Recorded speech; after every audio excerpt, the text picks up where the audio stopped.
Plus 6/R2, ये ratio क्या होगी, ये बदल जाएगी, ये डिस्टेंस इधर आ जाएगा और ये इधर, यानी कि ये शिफ्ट हो जाएगा जे पॉइंट आपका।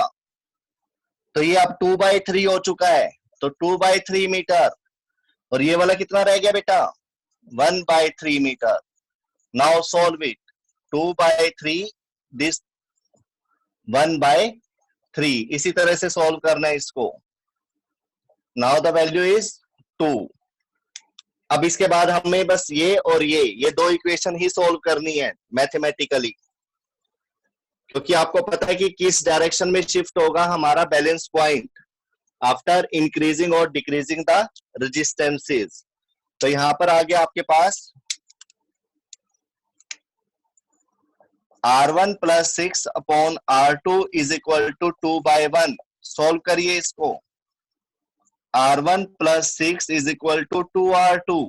What is the value of R2? 2R1. Put here. Now this is 4R1. This is R1 plus 6.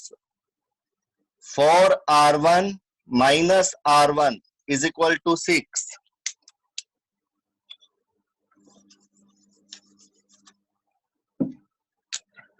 Three R1 is equal to 6 and R1 is equal to 6/3. Now the value of R1 is 2 ohm. कितना आ गया, 2 ohm। और आपको अभी अभी relation मैंने बताया था, R2 की वैल्यू क्या है, R2 की वैल्यू क्या है बेटा, 2R1। अभी हमने पीछे ही कैलकुलेट कर रही है, यहां पर लिखी हुई थी वो। तो यहां से आप R2 is equal to 2R1. In R1 you have to put the value 2 ohm. From there you can get the value of R2 also. Now this is R1, this is R2. Any confusion, any problem in this question? बताइए बेटा जल्दी से, कोई question में इसमें कोई दिक्कत है? Now clear? Very good. इसके बाद आप कर रहे हैं क्वेश्चन नंबर 16। 16 पर आ जाइए। कुछ बच्चों ने देखो अपने डाउट डाले थे, तो फर्ज बनता है कि सारे के सारे डाउट क्लियर करते जाए, क्योंकि बोर्ड के जो एग्जाम में है वो ज्यादा मुश्किल क्वेश्चन नहीं आता, ज्यादा आसान भी नहीं आता। तो ये सारी तरह के क्वेश्चन है इसमें जैसे बोर्ड में आते हैं, तो इनको लूज मत छोड़ना अपने लिए कि निकल गया तो ठीक है, नहीं निकला तो भी ठीक है। तो क्वेश्चन नंबर 16 की तरफ चलते हैं। क्वेश्चन नंबर 16 सॉल्यूशन करते हैं, 1 by 1 करते चलते हैं इनको। 16 में क्या है, क्वेश्चन नंबर 16 क्वेश्चन कहता है the galvanometer in each of the two given circuit does not show any deflection. जो ये दोनों डायग्राम दे रखे हैं सर्किट्स में, इन दोनों में गैल्वेनोमीटर कोई भी डिफ्लेक्शन शो नहीं कर रहा।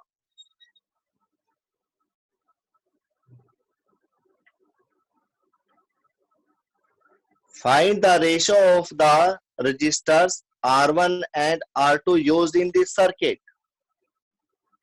R1 और R2 ये देखो दे रखा है यहाँ पे R1 और यहाँ पर R2, इनकी आपको क्या करनी है, रेशियो फाइंड आउट करनी है।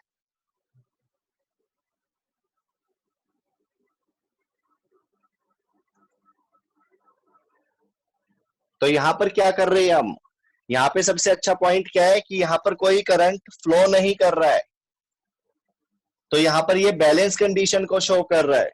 किसको शो कर रहा है, बैलेंस कंडीशन को। तो कोई पॉइंट्स के नाम नहीं दे रखे यहाँ पर, चलो कोई बात नहीं, हमें भी कोई ज्यादा जरूरत नहीं है, हमें भी पता है कि ये क्या हो गया, बैलेंस कंडीशन हो गया है। तो there is no current flow through the galvanometer. अगर यहाँ पर से कोई करंट फ्लो नहीं कर रहा है तो सर्किट 1 को ले लीजिए सबसे पहले। सर्किट 1, इन सर्किट 1 अगर कोई भी करंट गैल्वेनोमीटर में से फ्लो नहीं कर रहा है, बैलेंस कंडीशन आ गई, नल पॉइंट आ गया, तो this ratio is equal to that one, you know very well. और आप, हाँ, कुछ बच्चे पी क्यू और आरएस में बड़े कंफ्यूज है, कहते हैं कि भाई हमने यहाँ पर सर पी, यहाँ पर क्यू, यहाँ पर आर, यहाँ पे एस लिया था, तो ये रेशियो इसके इक्वल आ गई। तो बेटा कई क्वेश्चंस में हमारा यहाँ पर ऐसे हो चुका है, सीबीएसई ऐसे करके दे रही है कुछ क्वेश्चंस में, तो क्या फर्क पड़ता है, आपको यहाँ से कोई डिसपॉइंट होने की जरूरत नहीं है। यहाँ पर R1 R2 भी दे सकता है। हमारा मोटो क्या है, हमने क्या करना है, हमने this ratio is equal to this ratio लेनी है, चाहे यहाँ पर एक्स वाई और कुछ भी दे सकते हो, R1 R2 P Q कुछ भी दीजिए, ठीक है। तो आप ये लेंगे। और दूसरी बात, मैंने अभी आपको बताया कि यहाँ पर हमारे दो रजिस्टर ऊपर थे P Q और नीचे यहाँ पर लेंथ थी। इस चीज को थोड़ा समझना, क्योंकि ये बार बार मैं नहीं बता पाऊंगा बेटा। P का L से और Q का 100 माइनस L से शिफ्टिंग के लिए आप यूज करोगे। यहाँ पर रेशो क्या होती है, यहाँ पर आपने इसको अननोन लिया था, इसको नॉन लिया था, और ये आपने लेंथ के हिसाब से इनकी रेशो ली थी। तो P upon Q is equal to L upon 100 minus L, ऐसे लिख सकते हो आप। और अगर आ जाए Q अपॉन P तो ऑब्वियस है ये क्या हो जाएगा, 100 माइनस L अपॉन L हो जाएगा। आपने तो इसकी रेशो के साथ ये रेशो, इस रेशो के साथ ये रेशो ऐसे लेना है जस्ट। और शिफ्टिंग के लिए आपको ऐसे देखना है कि P कम है तो यहाँ पर भी ये कम होगा, Q ज्यादा है तो ये भी ज्यादा होगा। अगर ये ज्यादा हो गया तो L की वैल्यू कम होगी, कंपैरेटिवली दिस। आई होप आपने इस चीज को समझ लिया होगा यहाँ पर। तो आते हैं दोबारा से अपने क्वेश्चन नंबर 16 पर। गैल्वेनोमीटर में से कोई भी करंट पास नहीं हो रहा है, it means the ratio of PQ is equal to RS. Here you know very well this value show P, this is Q, this is R and this is S. And you have the formula P upon Q is equal to R upon S, and put the value here. The value of P is 4 ohm, Q is R1, R is 6 ohm and S is 9 ohm. ओम से ओम cancel. Now R1 इधर cross by cross multiplication, R1 into 6 and this 9 multiply with the 4 ohm. Okay. Now 9 into 4 ohm upon 6 is equal to R1. 2 2s are 4, 2 3s are 6, 3 3s are 9. Now the value of R1 is 6 ohm. R1 की value क्या आ चुकी है, 6 ohm. अब बात आ जाती है circuit number 2 की। Circuit number 2, इसको सर्किट नंबर 2 और इसको हमने 1 लिया है। तो सर्किट नंबर 2 में देखिए उसने क्या कहा कि इसको इंटरचेंज कर दिया है। इंटरचेंज करने के बाद भी ये कोई डिफ्लेक्शन नहीं दे रहा है। डिफ्लेक्शन नहीं दे रहा है तो इसका मतलब अभी भी आपको यहाँ पर क्या, यस, कोई करंट नहीं लेना है। अभी भी ये किस में होगा, बैलेंस कंडीशन में ही होगा। करंट फ्लो तो करेगा लेकिन यहाँ ये कंडीशन इसको अभी भी बैलेंस ही रखेगी, क्योंकि गैल्वेनोमीटर नो डिफ्लेक्शन, गैल्वेनोमीटर पे अभी भी कोई फर्क नहीं पड़ रहा है। तो बाय इंटरचेंजिंग दिस कंडीशन अभी भी बैलेंस ही रह रही है, ठीक है। तो क्या करोगे, देखो अगर गैल्वेनोमीटर राइट या लेफ्ट में मूव कर जाता तो इसका मतलब ये रेशो इक्वल नहीं है। लेकिन अगर वो अभी भी वैसे ही खड़ा है तो इसका मतलब ये रेशो अभी भी इक्वल है, तो इससे कोई फर्क नहीं पड़ता इस वैल्यू से। ये सिर्फ बैलेंसिंग के लिए लगाया था हमने। अगर इनकी रेशो में थोड़ा सा भी कम ज्यादा हो जाता है तो क्या होगा, गैल्वेनोमीटर राइट या लेफ्ट में डिफ्लेक्ट करेगा। लेकिन अगर वो वर्टिकली अपवर्ड ही है, स्ट्रेट है, 90 डिग्री पर खड़ा है नीडल उसका, तो इसका मतलब क्या है कि this ratio is equal to this ratio, ठीक है। तो अगर उसे कह ही दिया कि गैल्वेनोमीटर नो डिफ्लेक्शन दे रहा है तो यहां से भी आप इसको बैलेंस कंडीशन में लोगे।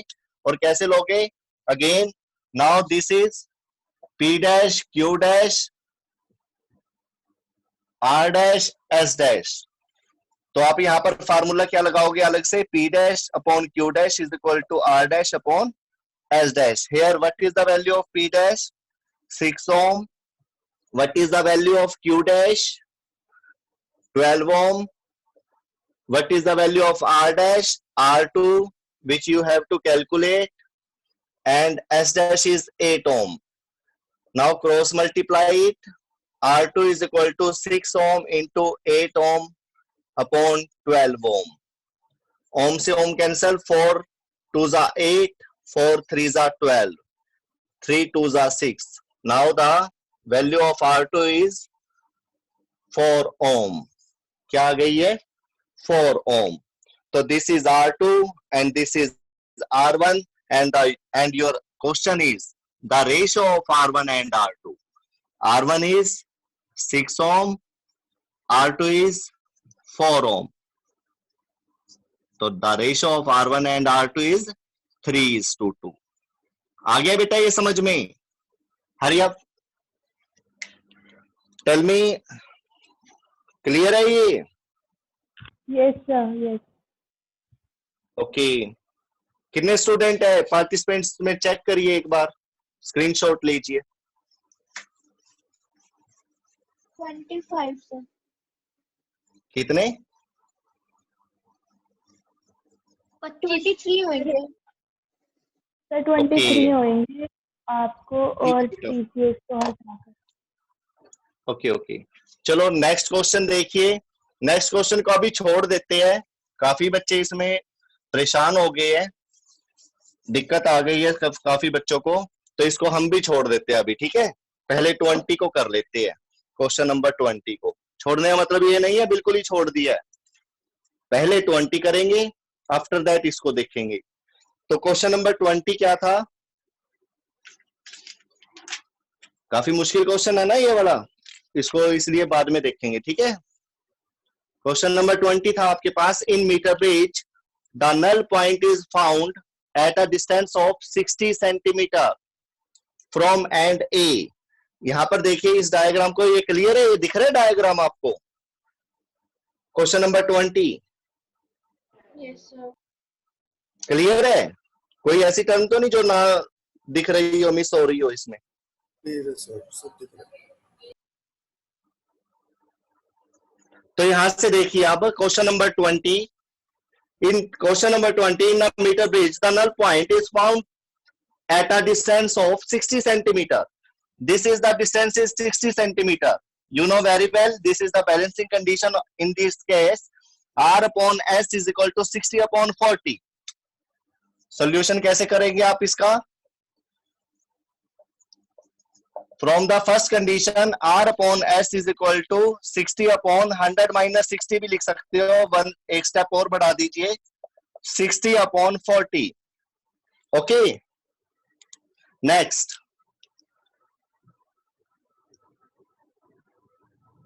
if now a resistance of 5 ohm is connected in series with S, अगर S के साथ 5 ohm रजिस्टर को क्या कर दिया जाए? सीरीज में ऐड लगा दिया जाए। और सीरीज में लगाएंगे तो आपको भी पता है, 10th क्लास में आपने पढ़ा था, रेजिस्टेंस इन सीरीज, ये दोनों क्या हो जाएंगे? अलजेब्रिक ऐड हो जाएंगे। तो 5, इसका रेजिस्टेंस यहां पर बढ़ा दिया है, तो क्या होगा बेटा? टेल मी, जो ये शिफ्ट आपका बैलेंसिंग पॉइंट डी है, ये कहां शिफ्ट करेगा? इधर या इधर, लेफ्ट साइड में या राइट साइड में? This is the question for you, बोलिए। लेफ्ट। लेफ्ट में क्यों? बिकॉज ये रेजिस्टेंस आपका इंक्रीज हो गया, तो ये लेंथ भी इंक्रीज होगी। अभी मैंने इस चीज को एक्सप्लेन भी किया था। ओके, तो यहाँ पे if now a resistance of 5 ohm is connected in series with S, the null point occurs at 50 centimetre. तो जो ये नल पॉइंट है आपका, ये यहाँ की बजाय 40 सेंटीमीटर की बजाय कहां पर आ जाएगा? 50 सेंटीमीटर पर, मतलब बिल्कुल बीच में आ जाएगा, सेंटर में आ जाएगा। ओके, 50 सेंटीमीटर पे। तो यहां पर क्या होगा अब? दिस रेशो, अगेन ये आपकी फर्स्ट कंडीशन थी, first condition. Now in second condition, R upon S plus 5, तो रेशो क्या बन जाएगी? अब उसने कहा 50 पे आ जाएगा, 50 पे आने के बाद क्या होगा? 50 सेंटीमीटर अपॉन 50 सेंटीमीटर, ये रेशो बन जाएगी। इसका मतलब 1/1 रेशो बन जाएगी। ओके, ये आया है पॉइंट समझ में? कोई प्रॉब्लम तो नहीं है बेटा इसमें? सर दोबारा बता दो। हाँ, तो मैं ये कह रहा था फर्स्ट कंडीशन में उसने क्या कहा कि जो हमारा बैलेंसिंग पॉइंट है वो डी पॉइंट पर है, लेफ्ट से देखोगे तो 60 सेंटीमीटर है, राइट से देखोगे तो 40 सेंटीमीटर है। तो आपने क्या करा, फर्स्ट कंडीशन में R अपॉन S की वैल्यू ले ली। R अपॉन S कैसे लोगे, दिस अपॉन दिस, यानी कि 60 अपॉन 100 माइनस 60 मीन्स 40। तो यहां से आपका क्या आ गया, R अपॉन S की रेशियो आ गई, कौन कितनी आ गई वो, R upon S is equal to 3/2. This is first equation. But in second equation, we have to increase this resistance. 5 centimetre हमने 5 ओम उसका रेजिस्टेंस बढ़ा दिया है। अगर ये बढ़ा दिया है तो ऑब्वियस है कि जो ये डी पॉइंट है ये इधर शिफ्ट कर जाएगा, लेकिन उसे साथ में ये भी बताया है कि वो कितना शिफ्ट कर जाएगा। पहले ये 40 पर था यहां से देखने पर, अब वो कहां पर आ गया है, 50 पर आ गया, यानी कि 10 सेंटीमीटर इधर वो स्लाइड हो गया है, शिफ्ट हो गया है, सॉरी शिफ्ट हो गया है। तो 50-50 हो गया, ये 50 इधर और 50 इधर। But the ratio of now the ratio of R upon S plus 5 is 50 upon 50, 1/1। Okay, अब क्लियर है? सर अमीशा बोल रही है, ठीक है अमीशा, गुड। चलो इसके बाद ये दो इक्वेशन आपके पास आ चुकी है, R upon S is equal to 3/2 and here R upon S plus 5 is equal to 1/1। तो यहां से आप इसको सॉल्व करिए, R upon S plus 5 is equal to 1/1। From there R is equal to S upon 5 by cross multiply. Okay, after cross multiplication this R is equal to S plus 5। तो ये आपके पास R की value आ गई S plus 5। अब आ जाइए अपनी equation number 1 पे। Equation number 1 क्या कहती है, R upon S is equal to 3/2। From equation 1 R upon S is equal to 3/2. Here the value of R, ये यहां से आपने सेकंड केस से आपने क्या वैल्यू निकाली R की, S plus 5। Put here S plus 5 upon S is equal to 3/2। जब आप इसको सॉल्व करोगे तो 5 और S में डिफरेंस रखना बेटा, कईयों के S बिल्कुल 5 जैसे होते हैं, तो इसमें भी काफी मार्क्स कट जाते हैं, वो खुद कंफ्यूज हो जाते हैं ये S था या 5 था। Now multiplying is, after multiplication, cross multiplication, these two goes in the multiplication of S plus 5 and this S to the 3। यहां तक आ गया समझ में? 2S plus 10 is equal to 15। Sir वो नीचे S है, 3S हो क्या गया, S प्लस क्या हो 5 गया? अपॉन S है। क्लियर नहीं आ रहा है? सर वहाँ 3 into S हो गया। 3 into S है। ओके, जो बात अभी मैं आपको कह रहा था वो हो गई यहाँ पे है। Yes, sir. वेरी गुड, चलिए तो यहाँ पे 2S plus 10 is equal to 3S, तो यहाँ पर हो जाएगा 3S माइनस 2S, ये 10 हो जाएगा, ये 2S इधर चला गया, तो from there S is equal to 10 ohm. ये आपकी S की वैल्यू आ चुकी है 10 ओम।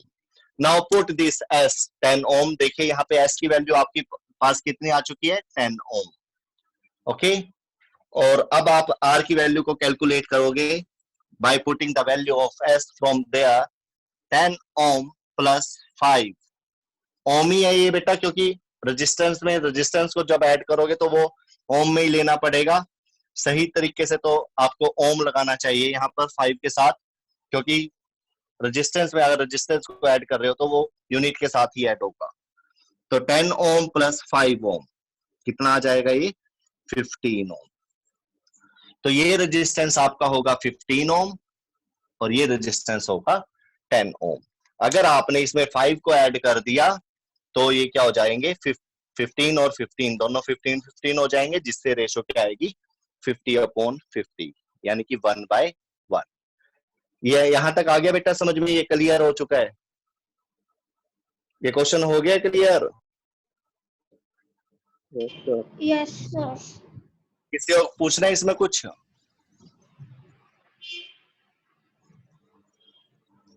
कुछ भी पूछ सकते हो बेटा। इसके बाद ये आपका थोड़ा सा डिफिकल्ट क्वेश्चन, जिसने मतलब सबको हिला रखा है, तो हिलाएगा भी क्यों नहीं, क्वेश्चन भी ऐसा ही है ये।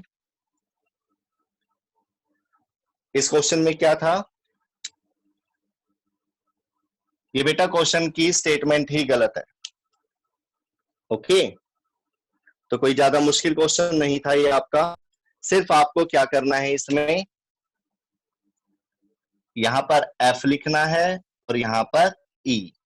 अगर आप इस तरह से इसको कर लेते हो तो ऑटोमेटिक अब ये हो जाएगा आपसे। ओके, एफ और ई करके आप करिए इसको, काफी बच्चे इसको कर लेंगे, लेकिन फिर भी मैं इसको एक बार समझा देता हूं।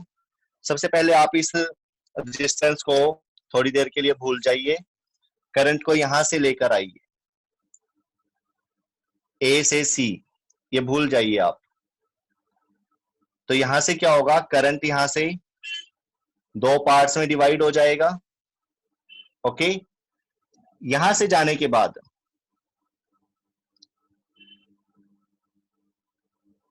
यहां से करंट नहीं जाएगा, डीई पार्ट से बैलेंस कंडीशन हो जाएगी। क्यों, ये रेजिस्टेंस और ये रेजिस्टेंस क्या है, इक्वल, और ये रेजिस्टेंस और ये रेजिस्टेंस भी क्या है, इक्वल। तो रेशो क्या है, P/Q is equal to R/S। क्या ये समझ में आया आपकी?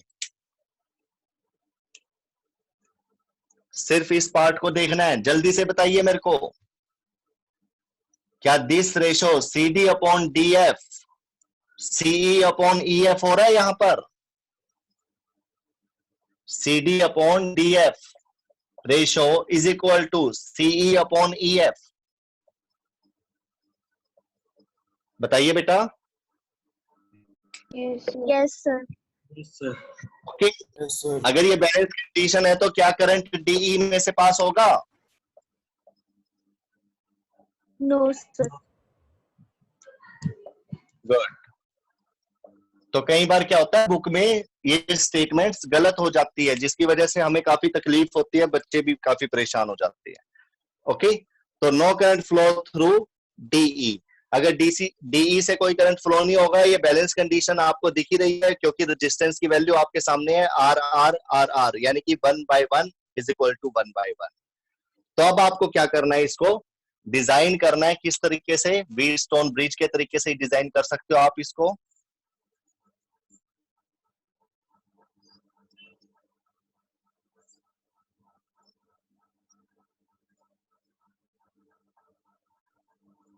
ये जो आपका रेजिस्टेंस है ये यहां पर लगेगा, क्योंकि ये देखो, ये ए सबके साथ, इस पूरे सर्किट के साथ एक्सटर्नली लगा हुआ है।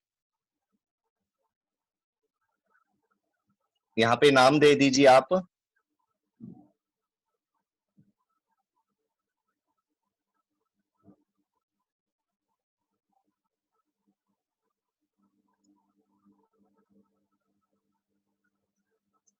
ये ए और बी ले लिया आपने पॉइंट। यहां से करंट जाएगा इस तरह से, यहां पे जाने के बाद इधर से कोई भी करंट फ्लो नहीं करेगा।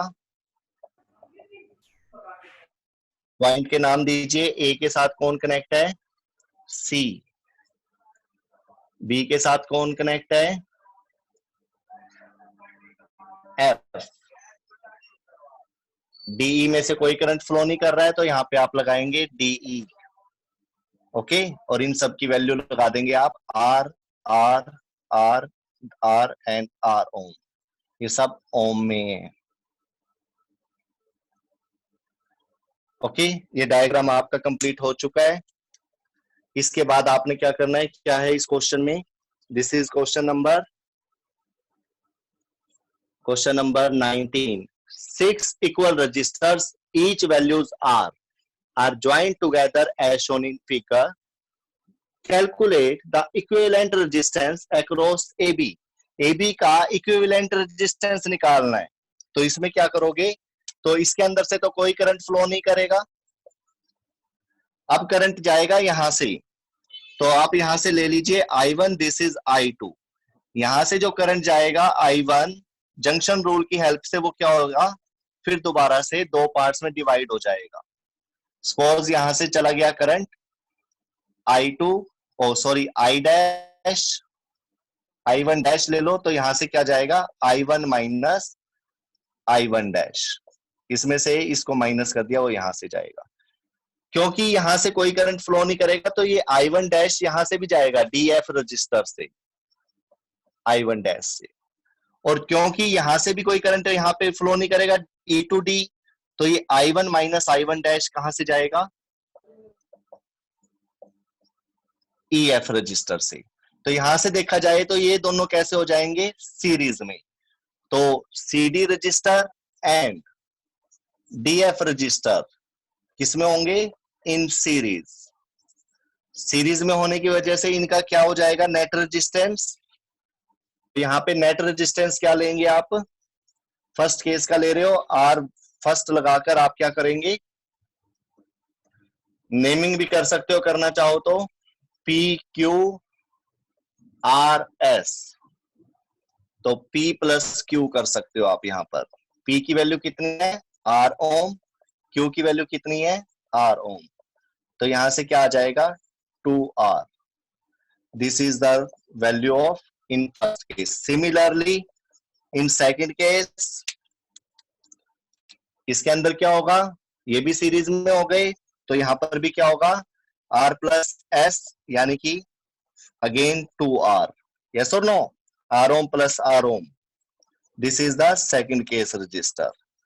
बट ये दोनों आपस में क्या होंगे, पैरेलल में होंगे, तो this is 2R, this is 2R।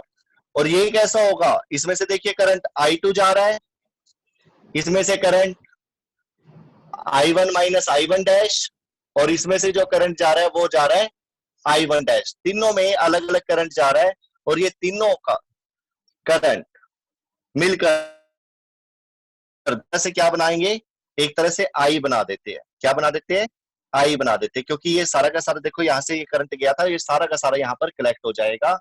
ये क्या है, law of conservation of charge की वजह से। आपको पता है कि जितना चार्ज यहां से निकलेगा उतना ही चार्ज बैटरी में वापस एंटर कर जाता है। तो यहां से आप देखिए ये तीनों करंट अलग है, यहाँ का जो नेट रेजिस्टेंस आया वो 2R आया, यहाँ का भी 2R आया, और ये R है, तो 1/R इक्विवेलेंट लगा दीजिए आप। जो ये नेट रेजिस्टेंस आप पूरे सर्किट का निकालने जा रहे हो, 1/R first plus 1/R second plus 1/दिस R, ये आपका एक्सटर्नल है, एक्सटर्नल रजिस्टर। तो इसके बाद 1/R नेट कह लो या R इक्विवेलेंट कह लो of whole circuit, 1/ what is the value of R1, Ri की क्या वैल्यू है 2R, plus 1/R2 again 2R plus 1/R। The LCM of these is 2R। 2R यहाँ पर ये 1, 2R से 2R कैंसल, 1 R से R cancel, now this 2 multiply with this 1, 4/2R। This is the value of 1/R equivalent. Now 1/R equivalent is equal to 4/2R. 2 2s are 4. तो R equivalent reciprocal कर दीजिए इसका, तो ये भी क्या हो जाएगा, यस रेसिप्रोकल हो जाएगा। तो फ्रॉम देयर R equivalent कितना हो जाएगा आपके पास, R/2। इसके बाद क्या पूछा इसने, if supply of EMF E, जो ये सप्लाई दे रखी है इसको, ये क्या दे रखी है, E सप्लाई दे रखी है यहाँ पर A और B पॉइंट पर।